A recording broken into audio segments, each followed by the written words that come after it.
जय हिंद। चलिए, हम जो पिछली क्लास में हम पढ़ चुके थे पीएच का महत्व हमारे दैनिक जीवन में क्या क्या होता है उसके बारे में पीछे पढ़ चुके थे, और इसी को हम आगे क्या कर रहे हैं, इसी को आगे बढ़ा रहे हैं। ठीक है, चलिए हम पीछे दो चीज़ के बारे में पढ़ लिए थे, चलिए अब तीसरा पढ़ते हैं कि पीएच का महत्व क्या होता है। पीछे तो हम पढ़ लिए थे मिट्टी पर क्या प्रभाव पड़ता है और जीव जंतु के शरीर पर क्या पड़ता है। चलिए अब हम देखते हैं कि हमारे शरीर के अंदर इसका क्या प्रभाव पड़ता है। ठीक है, देखिए जैसे हमारे शरीर में भोजन के पाचन में इसका क्या महत्व होता है। ठीक है, जैसे कि हम लोग जानते हैं कि जब भी हम भोजन करते हैं, ठीक है, तो हमारा जो अमाशय होता है, ठीक है, अमाशय में क्या कौन सा अम्ल बनता है, हाइड्रोक्लोरिक अम्ल बनता है। ठीक है, और यही हाइड्रोक्लोरिक अम्ल क्या होता है, ये जो बनते रहता है ये कहाँ पर बनता है, हमारे अमाशय में बनता है। ठीक है, और इसी को हम क्या किए यहाँ पर लिखे हैं। ठीक है, इससे होता क्या है कि जब देखिए ये जो भोजन के पाचन में एक तो सहायक होता ही है। ठीक है, जब ये क्या होता है अत्यधिक मात्रा में बनने लगे, ठीक है, जैसे मान लीजिए हम क्या किए, कहीं गए भोज खाने के लिए, देख लिया अच्छा सा खाना बना, बस उसमें क्या किए, पकड़ के बहुत ज़्यादा खा लिए, जितना खाना था उससे ज़्यादा खा लिए, तो क्या हो गया, वो अपच हो गया। ठीक है, जिसमें क्या हमें खाना उतना नहीं पच पाया। ठीक है, तो उस स्थिति में क्या होता है, हमारे पेट में क्या होता है, गैस बनने लगता है। ठीक है, और उससे क्या होता है कि हमारे पेट में दर्द भी होने लगता है और साथ ही साथ जलन भी होने लगता है। ठीक है, तो इस स्थिति में हम लोग क्या करते हैं, जनरली हम लोग फटाक से मार्केट जाते हैं और एक चीज़ लाते हैं, क्या चीज़, तो एंटासिड रूप में लाते हैं। एंटासिड जैसे कि वो इनो होता है मार्केट में जो मिलता है, उसको क्या करते हैं, लेके आते हैं और फटाक से उसको क्या करते हैं, देते हैं पीने के लिए। ठीक है, और उससे क्या होता है, कुछ देर के बाद उनको राहत हो जाता है। ठीक है, तो इसमें एक चीज़ कॉमन आप कीजिए कि जो हमारे पेट में अम्ल बन रहा था, ठीक है, तो उसको दूर क्या चीज़ किया, जो आप एंटासिड खरीद के लाए, तो आखिर वो एंटासिड है क्या। ठीक है, तो इस पर गौर हम करें तो वो जो एंटासिड हम लाए थे वो मेरा क्षारकीय प्रकृति का होगा। क्षारकीय प्रकृति का क्यों होगा, क्योंकि हम आपको जैसे पहले भी पढ़ा चुके हैं कि अम्ल को अगर कोई उदासीन कर सकता है तो वो क्या है, क्षार है। ठीक है, जब एक अम्ल और लवण की जब अभिक्रिया होती है तो क्या बनती है, अम्ल और क्षार की जब अभिक्रिया होती है तो लवण बनती है, तो उस या लवण बनते हैं, उसी को कहिए उदासीन कर देता है। तो क्या करता है, उसी को उदासीन करने के लिए क्या लाते हैं हम लोग, क्षारकीय प्रकृति का इनो लाते हैं। तो चलिए इसको हमको लगता है आप अच्छी तरह से समझ गए होंगे, और इसी को एक बार लिखा है, इसको एक बार देख लेते हैं।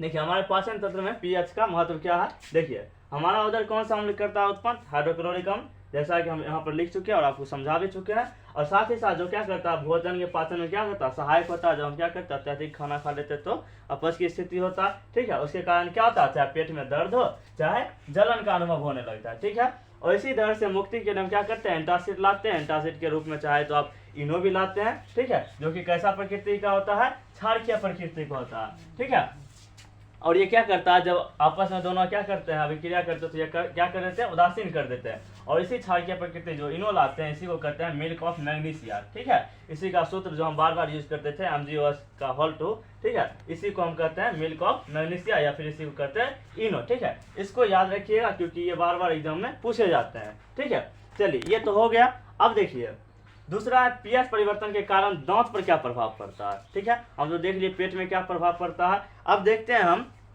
इसका दांत पर क्या प्रभाव पड़ता है। ठीक है, देखिए हमारा जो मुंह का पीएच मान होता है 5.5 होता है। ठीक है, अब ये 5.5 से 5.5 होते क्या होगा, अम्लीय होगा। इससे जैसे थोड़ा कम हुआ इसका मान, तो आपको बता चुके थे, जैसे जैसे इसका मान घटता है वैसे वैसे क्या होता है, अम्लता बढ़ते जाता है। ठीक है, और हम लोग जब क्या करते हैं, कहीं अगर चॉकलेट खाने के लिए मिला तो फटाक से जाते हैं चॉकलेट खा लेते हैं, या फिर जो भी अच्छा चीज़ लगता है खाने में उसको क्या करते हैं, हम लोग बहुत अच्छे तरीके से खाते हैं, चाहे चॉकलेट हो या फिर कोई और मीठा चीज़ हो, क्या करते हैं उसको बढ़िया से खा लेते हैं। ठीक है, लेकिन ये नहीं जानते हैं आखिर के उसके खाने से क्या होता है, मम्मी पापा भी बोलते हैं कि इसको मत खाइए उतना, क्या क्यों दांत में पिलवा लग जाएगा। ठीक है, उसी को क्या करते हैं, जो दांत का क्या होता है पीएच मान 5.5 से कम होता है तो क्या होता है, ये क्षय होने लगता है। क्षय होने का क्या मतलब है, दांत पर देखिएगा क्या होगा, इसमें मैल जैसा बैठने लगता है। ठीक है, और यही धीरे धीरे क्या करता है, आगे चल के क्या करता है, दांत को सड़ाने लगता है। ठीक है, देखिए जैसे कि दांत का दो पार्ट होता है, एक होता है बाहरी पार्ट को बोलते हैं इनामेल, जो कि क्या होता है पूरे शरीर का सबसे कठोर अगर भाग बोला जाए तो होता है इनामेल। ठीक है, और यही इनामेल को क्या करता है, धीरे धीरे इस पे क्या होता है, वो जो गंदगी होता है दांत पर बैठता है, और दांत पर बैठने के साथ क्या करता है, दांत को कमजोर करने लगता है, जिस कारण से क्या होता है, हमारा दांत क्या होता है, सड़ने लगता है, साथ ही साथ उसमें क्या होता है, पिलुआ आने लगता है। आप लोग देखे भी होंगे। इसी को दूर करने के लिए क्या करते हैं, हम लोग क्षारकीय प्रकृति का कॉलगेट का यूज करते हैं। ठीक है, जैसे तरह तरह के सब कॉलगेट का यूज करते हैं, लेकिन वो जो कॉलगेट रहता है मुख्य रूप से रहता है क्षारकीय प्रकृति का रहता है, क्योंकि हमारा जो दांत होता है कैल्शियम क्या होता है, फास्फेट का बना होता है, ठीक है। और इसी कारण से क्या होता है, जो दांत का जो बाहरी परत होता है इनामेल, ये शरीर का क्या होता है सबसे कठोर भाग माना जाता है, ठीक है। चलिए तो आप इसको नोट कर लीजिए। चलिए अब इसी पॉइंट को हम आगे बढ़ाते हुए देखते हैं। पांचवा जो है पौधे एवं पशुओं से जो क्या होता है, उससे जो हमारे रसायन से उससे हमारी आत्मरक्षा कैसे हो सकती है। जैसे कभी कल आप देखते होंगे क्या होता है, मधुमक्खी या जो भौरा जो होता है काट लेते हैं, और क्या होता है उस टाइम पर हमें क्या होता है, जलन का अनुभव होने लगता है। जलन के साथ साथ क्या होता है, दर्द भी होता है हमें, ठीक है। तो उससे हमारी रक्षा कैसे की जाती है, देखिए उसमें जो मधुमक्खी हो या जो भौरा होते हैं वो क्या करते हैं, जब वो काटते हैं तो एक प्रकार का अम्ल छोड़ते हैं, ठीक है।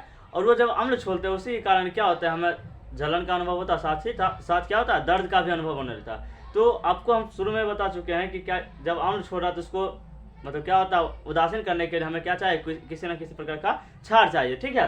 तो देखिए इसी को लिखा गया कि क्या चीज होता है, जब मधुमक्खी का डंक क्या करता है, जब अम्ल छोड़ता है और साथ ही साथ क्या करता है, उसके जब काटने से या जो होता है तो उसके कारण क्या होता है, दर्द व जलन का अनुभव होता है। और जहाँ पर देखिए डंक मारता है या जहाँ पर काटता है तो वहाँ पर क्या करता है, हम जैसे क्षार बोले तो बेकिंग सोडा का उपयोग करने से क्या होता है, वो क्या होता है तुरंत अभिक्रिया करके उदासीन कर देता है, जिससे क्या होता है हमें दर्द और जो जलन होता है वो क्या होता है, समाप्त हो जाता है, ठीक है। और हमें क्या होते हैं, आराम मिलने लगते हैं, ठीक है। इसी प्रकार का एक होता है नेटल भी होता है, जिस प्रकार से मधुमक्खी होता है उसी प्रकार से नेटल होता है। नेटल भी जब क्या करता है, डंक मारता है तो वो भी क्या करता है, मेथनोइक अम्ल छोड़ता है। कौन सा अम्ल छोड़ता है, मेथनोइक अम्ल, ठीक है। देखिए और मेथनोइक अम्ल छोड़ता है, जिसके कारण उसी प्रकार से दर्द हुआ क्या होता है, जलन होने लगता है। इसका इलाज में सबसे अच्छा क्या उपयोग किया जाता है, डाक का पौधा एक आता है। डाक का पौधा उपयोग करने से क्या होता है, जैसे उसके जहाँ पर डंक मारे उस जगह पर हम लगाएंगे, उस फटाक से क्या होगा, उससे हमें आराम मिलने लगेगा, ठीक है। और साथ ही साथ जो दर्द व जलन होता है वो क्या हो जाएगा, दूर हो जाएगा, ठीक है। चलिए अब इसी को अगला पॉइंट है जो हम पहले भी पढ़ा चुके हैं और फिर पढ़ाते हैं कि लवणों का पीएच। देखिए लवण का पीएच क्या होता है, जैसे हम बताए थे क्या चीज, जो परवल अम्ल होगा और परवल अगर क्षार होगा तो क्या होगा, उदासीन लवण हो जाएगा, ना अम्ल का गुण रहेगा ना ही क्षार का गुण रहेगा, तो कैसा हो जाएगा, उदासीन लवण हो जाएगा। और उदासीन लवण का हम बताए थे पीएच मान कितना होता है, तो 7 होता है, ठीक है। इसी प्रकार से देखिए जब क्या होगा, एक परवल अम्ल हो जाएगा, ठीक है, और दुर्बल क्षार होगा तो स्वाभाविक है परवल वाला का गुण पड़ेगा, तो ठीक है, तो अम्लीय लवण बनेगा। और अम्लीय बन रहा तो स्वाभाविक है पीएच मान कितना होगा, 7 से कम होगा। और इसी अगर उल्टा देखिए परवल क्षार हो जाए और दुर्बल अगर अम्ल होगा तो क्या होगा, क्षारीय लवण बनेगा। और क्षारीय लवण जब बनता है तो आपको पता है जब भी होता है तो 7 से अधिक होता है पीएच मान, ठीक है। इसी को हम यहाँ पर लिख चुके हैं, ठीक है।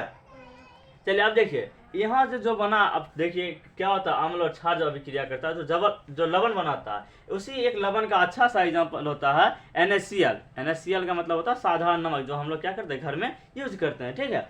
अब देखिए उसी साधारण नमक के लवण से क्या होता है, जो साधारण नमक के रसायन क्या होता है, इसी से जो बनाते हैं विभिन्न प्रकार के रसायन हम बनाते हैं, ठीक है। उसी के बारे में हम बारी बारी से देखेंगे। देखिए मुख्यतः इसमें 5 प्रकार का पढ़ना, ठीक है। और 5 प्रकार के पढ़ने के साथ ही क्या करेंगे, इसका गुण के बारे में समझेंगे, इसका कहाँ उपयोग होता है उसके बारे में देखेंगे, ठीक है। और बारी बारी से इसको पढ़ें। जैसे पहला हो गया सोडियम हाइड्रोक्साइड, ठीक है, इसका सूत्र होता है NaOH, ठीक है। यही इसका नाम भी हुआ सोडियम हाइड्रोक्साइड हो गया। इसका गुण पढ़ेंगे, इसका कहाँ उपयोग है उसको पढ़ेंगे। फिर व्यंजक चूर्ण पढ़ेंगे जिसका होता है CaOCl2, ठीक है। साथ ही साथ पढ़ेंगे बेकिंग सोडा का कहाँ उपयोग होता है, धोने वाला सोडा का नाम है स्पष्ट है कहाँ उपयोग होगा, ठीक है। और साथ ही साथ देखेंगे प्लास्टर ऑफ पेरिस, इसका कहाँ पर उपयोग होता है। चलिए इसको नोट कर लीजिए।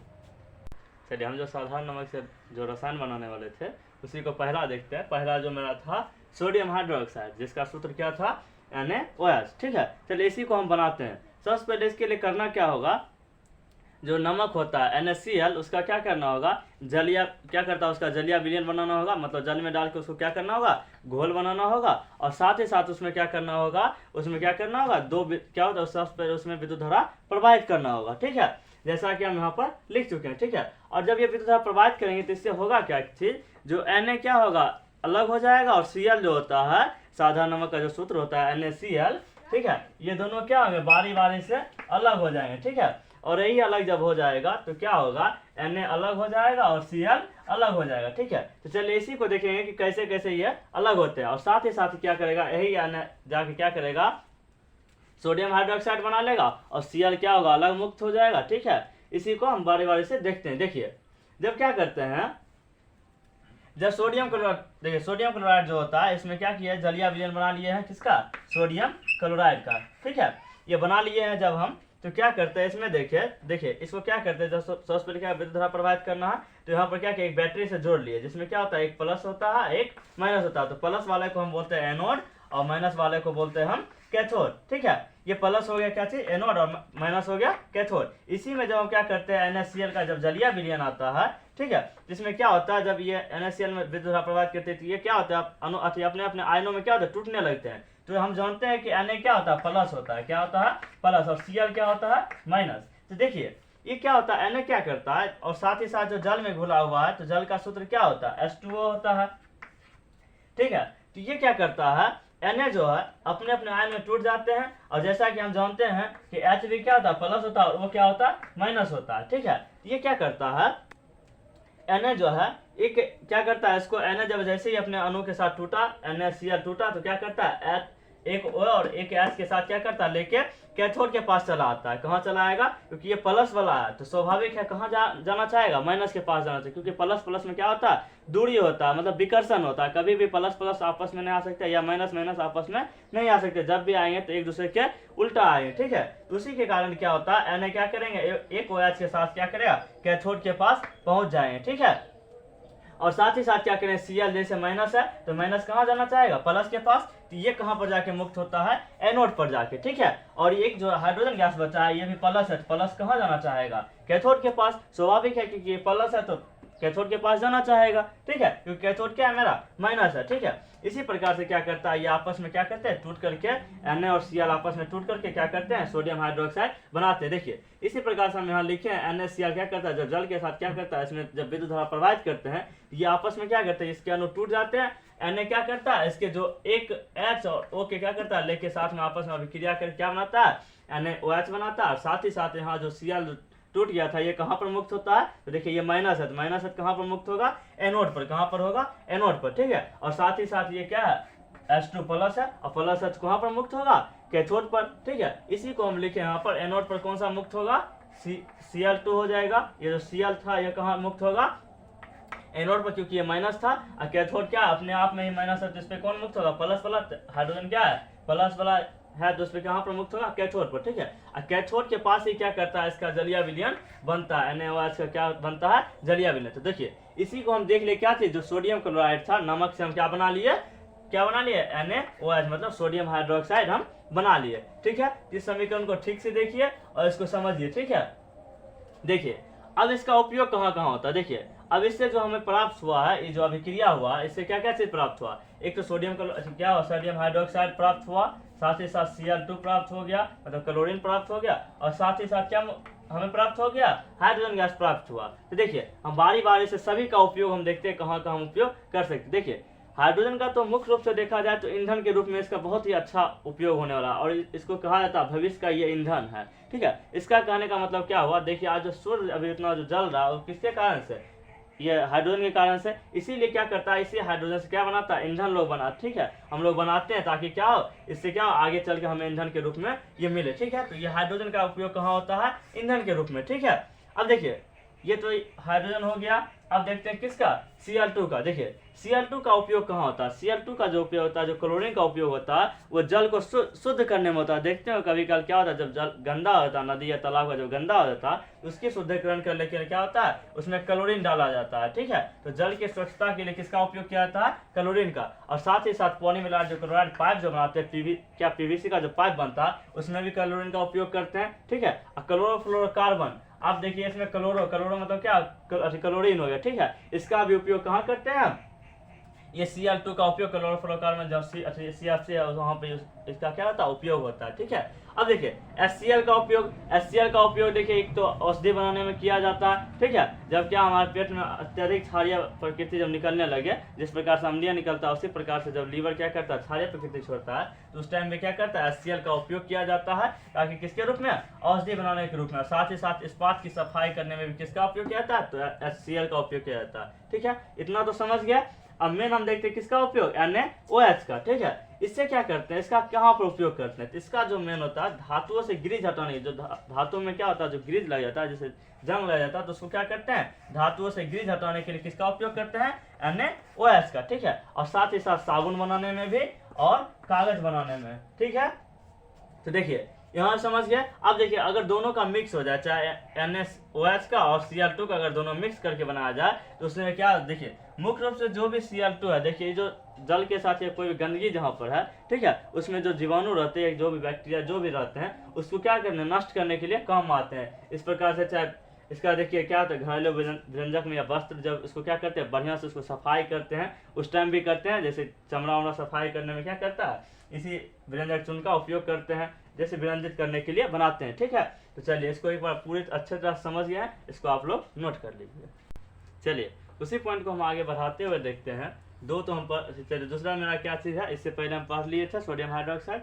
अब चलिए मेरा है व्यंजक चूर्ण। ठीक है, ये व्यंजक चूर्ण इस प्रकार से बनाते हैं, इसका कहाँ उपयोग होता है इसको हम देखते हैं। ठीक है, चलिए इसमें क्या होता है, शुष्क जो बुझा हुआ चूना होता है, बुझा हुआ चूना का मतलब क्या है, जब उसको हम बुझाते हैं तो उसमें जल की मात्रा तो होगा ही। ठीक है, तो उसमें क्या होता है, कैल्शियम हाइड्रोक्साइड। ठीक है, ये क्या हुआ, कैल्शियम हाइड्रोक्साइड, और इसी शुष्क बुझे हुए चूने का ये क्या हुआ, सूत्र हो गया। ठीक है, इस पर क्या करते हैं, जब हम क्लोरीन के साथ अभिक्रिया कराते हैं, ठीक है, तो हमारा क्या बन जाता है, व्यंजक चूर्ण बन जाता है। ठीक है, देखिए ये क्या है, कैल्शियम हाइड्रोक्साइड, जिसको बोलते हैं शुष्क बुझे हुए चूना बोलते हैं, और इसमें क्या कर, जब क्लोरीन के साथ अभिक्रिया कराए, इसमें क्या बन गया, व्यंजक चूर्ण बन गया, जो कि उसका सूत्र होता है व्यंजक चूर्ण का। ठीक है, और ये क्या हो गया, जल बन गया। ठीक है, जल के रूप में बाहर निकल गया, साथ ही साथ मेरा क्या बन गया, व्यंजक चूर्ण बन गया। तो देखिए व्यंजक चूर्ण कैसे बना, शुष्क बुझे हुए चूने पर क्या किया, हम किसके साथ अभिक्रिया कराए, क्लोरीन के साथ कराए, किसके साथ, क्लोरीन के साथ जब अभिक्रिया करा दिए तो मेरा क्या बन गया, व्यंजक चूर्ण। ठीक है, बस ये इसका मेनली रूप से आपका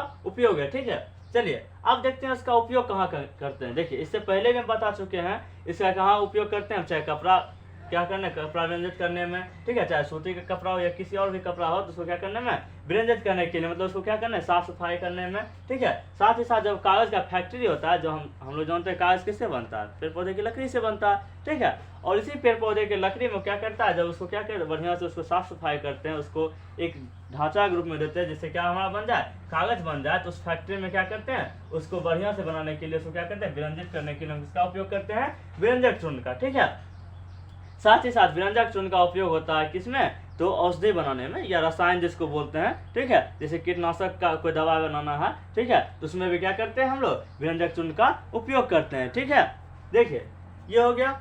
अब देखिए चौथा है मेरा पीने वाला पानी में। देखिए इससे पहले में बात कर चुके थे, चाहे तालाब हो, नदी हो, वहाँ पर क्या करते हैं, व्यंजक चूर्ण डालते हैं, जब गंदा हो जाता है। इसी प्रकार से जहाँ पर मान लीजिए पीने वाला पानी है, ठीक है, अब वहाँ पर जहाँ पर पानी की ज़्यादा कमी हो रहा है और वहाँ पर पानी बर्बाद ना जाए, इसके लिए क्या करते हैं, जो पानी गंदा हो चुका, ठीक है, उसमें क्या करते हैं, व्यंजक चूर्ण डाल देते हैं। और ये व्यंजक चूर्ण क्या करता है, वहाँ पर जो भी आसपास उसके पास जीवाणु रहता है, ठीक है, वो जीवाणु को क्या करता है, नष्ट कर देता है, और पानी को क्या करता है, शुद्ध कर देता है। ठीक है, और इस प्रकार से देखिए क्या करता है, जो पानी हुआ वो क्या हुआ, रोग मुक्त हो गया। ठीक है, इससे पानी क्या हो गया, शुद्ध हो गया। ठीक है, जैसे हमारे हरियाणा में देखिए ऐसा व्यवस्था क्या किया था, नदी में क्या किया था, एक दिन ऐसा चुन लिया जाता है, नदी में उस दिन क्या किया था, व्यंजक चूर्ण को डाल दिया था, जिससे क्या हो, पानी शुद्ध हो सके। और वहाँ पर क्या करते हैं लोग, उसी पानी को उस दिन नहीं पीते, उसका अगले दिन उसको क्या करते हैं, फिर पीना स्टार्ट कर देते हैं। ठीक है, जिससे क्या होता है, जीवाणु जो भी उसमें रहते हैं वो सारे सारे क्या होते हैं, नष्ट हो जाते हैं। ठीक है, तो चलिए हम व्यंजक चूर्ण को अच्छी तरह से समझ चुके हैं। अब इसी के आगे देखते हैं बेकिंग सोडा। क्या देखते हैं, बेकिंग सोडा। देखिए बेकिंग सोडा का सूत्र होता है NaHCO3। ठीक है, इसी को बोलते हैं सोडियम बाइकार्बोनेट या सोडियम हाइड्रोजन कार्बोनेट। ठीक है, इसी हाइड्रोजन को कहीं आप हाइड्रोजन भी सुनिएगा, नहीं तो बाई भी सुनिएगा। ठीक है, इसमें कंफ्यूज होने की जरूरत नहीं है। देखिए इसको कैसे प्राप्त करते हैं, जैसे हम शुरू में भी लिखा दिए थे टॉपिक, क्या चाहिए, NaCl से क्या बनाना, रसायन बनाना। तो देखिए NaCl का जब जलीय विलयन होगा, ठीक है, उसमें क्या कीजिएगा, आप कार्बन डाइऑक्साइड या साथ ही साथ अमोनिया जब क्या कीजिएगा, प्रवाहित कीजिएगा, जिससे क्या होगा, अमोनियम क्लोराइड बनेगा। तो सबसे पहले देखिए इसको बनाने के लिए ज़्यादा ध्यान नहीं रखने की जरूरत है। तो सबसे पहले जितना हम अभिक्रिया कराएं सोडियम क्लोराइड से, तो हम बना ही रहे हैं। ठीक है, उसके जलीय विलयन से इसमें क्या करेंगे, CO2 प्रवाहित करेंगे और साथ साथ अमोनिया प्रवाहित करेंगे। ठीक है, इसी से क्या हो जाएगा, सबसे पहले आप क्या कीजिए, बेकिंग सोडा बना लीजिए। ठीक है, बेकिंग सोडा बना लिया, जो बचा यहाँ पर लिख दीजिए, और इसी को बोलते हैं अमोनियम क्लोराइड। ठीक है, यहाँ हो गया अमोनिया, इसी को बोलते हैं अमोनियम क्लोराइड की। जैसे 4 हो गया तो ये हो गया अमोनियम, और ये क्या बच गया मेरा, Cl जो बच रहा था, इसको यहाँ लगा देते, ये हो गया अमोनियम क्लोराइड। ठीक है, अब देखिए यहाँ जो क्या बन गया मेरा, बेकिंग सोडा बन गया। ठीक है, अब देखिए बेकिंग सोडा बन गया है, इसमें देखिए क्या करते हैं, जस्ट हम खाना बनाते हैं, इसका तो उपयोग कहाँ करते हैं उसको बता देते हैं। ठीक है, और साथ ही साथ इसको समझ लीजिए, जस्ट हम खाना बनाते हैं, जैसे खाबर सोडा का नाम सुने हो जनरली, ठीक है, वो क्या हो गया, बेकिंग सोडा का पाउडर होता है, ठीक है, उसी का पाउडर होता है जिसको हम लोग बोलते हैं, ठीक है। अब देखिए इसमें क्या होता है, जिस टाइम खाना बनाते हैं तो यही क्या करता है, सोडियम बाइकार्बोनेट जो है, ठीक है, इसको गर्म करते हैं, ठीक है, खाना बनता है तो स्वाभाविक है वो गर्म होगा, ठीक है। जब ये गर्म होता है तो क्या करता है, सोडियम कार्बोनेट में बन जाता है और साथ ही साथ जल अलग हो जाएगा और CO2 मुक्त हो जाएगा, ठीक है। तो इसी के क्या करते हैं, इसका जब गर्म किया तो क्या हो गया, मेरा सोडियम कार्बोनेट, ठीक है, और साथ ही साथ जल और CO2, ठीक है, ये हो गया। देखिए अब इसका उपयोग की बात करते हैं, बेकिंग पाउडर, देखिए ये बेकिंग सोडा है, अब इसका क्या है, जैसे सोडा है तो क्या उसको ठोस रूप में प्राप्त हो तो उसको क्या करें, पाउडर बनाएंगे कैसे, तो उसमें टार्टरिक अम्ल मिला देंगे, ठीक है, और टार्टरिक अम्ल जैसे साथ में मिलाएंगे बेकिंग सोडा के साथ तो मेरा बन जाएगा बेकिंग पाउडर, जिसका उपयोग हम कहाँ करते हैं, खाना बनाने में करते हैं, ठीक है। साथ ही साथ इसका उपयोग देखिए हम कहाँ करते हैं, इससे जो देखिए कार्बन डाइऑक्साइड गैस मुक्त हो रहा था, जब इसको क्या किया, इसी बेकिंग सोडा को जब गर्म करते हैं इससे जो कार्बन डाइऑक्साइड मुक्त होता है, यहाँ पर देख रहे हैं मुक्त हो रहा है, यही जब मुक्त होता है क्या करता है, चाहे आप केक देखते होंगे या पाव रोटी देखते होंगे, देखे तो होंगे जनरली, ठीक है, या आप लोग खाए भी होंगे, ठीक है, इसमें क्या करता है, ये जो CO2 के कारण से क्या होता है, इस कारण से क्या करता है, उसका जो पाव रोटी होता है वो क्या होता है, मुलायम होता है और साथ ही साथ क्या होता है, ये स्पंजी टाइप का बन जाता है, मतलब वो क्या होता है, फूल जाता है, ठीक है, इसके कारण क्या होता है, वो मुलायम होने लगता है, ठीक है, ये हो गया। और साथ ही साथ इसका जो उपयोग होता है सोडियम बाइकार्बोनेट का, इसका क्या करता है, एंटासिड, जैसे कि हम बता चुके हैं, एंटासिड जो कि क्या होता है, जैसे कि इनो ले लीजिए, ठीक है, या और भी चीज है, ठीक है, उसके रूप में क्या करते हैं, बनाने के लिए इसका उपयोग करते हैं, ठीक है। चौथा इसका पॉइंट है क्या चीज, इसका उपयोग हम क्या करते हैं, सोडा अम्ल, जैसे जैसे हो गया ये जो इसका उपयोग क्या करते हैं, जो सोडियम बाइकार्बोनेट है इसका उपयोग जब कभी आग लग जाता है किसी जगह पर, देखते होंगे आप क्या करता है, अग्निशामक यंत्र के लिए क्या आता है, जैसे छोटा सा इतना क्या करता है, लगा के रखे रहते हैं, ठीक है, उसी में क्या करते हैं, उसी को आग बुताने में जब उसको क्या बनाया जाता है तो उसमें भी किसका उपयोग किया जाता है, NaCO3, जिसको बोले सोडियम बाइकार्बोनेट को कहते हैं, उसी का उपयोग करते हैं। चलिए इसको नोट कर लीजिए आप लोग।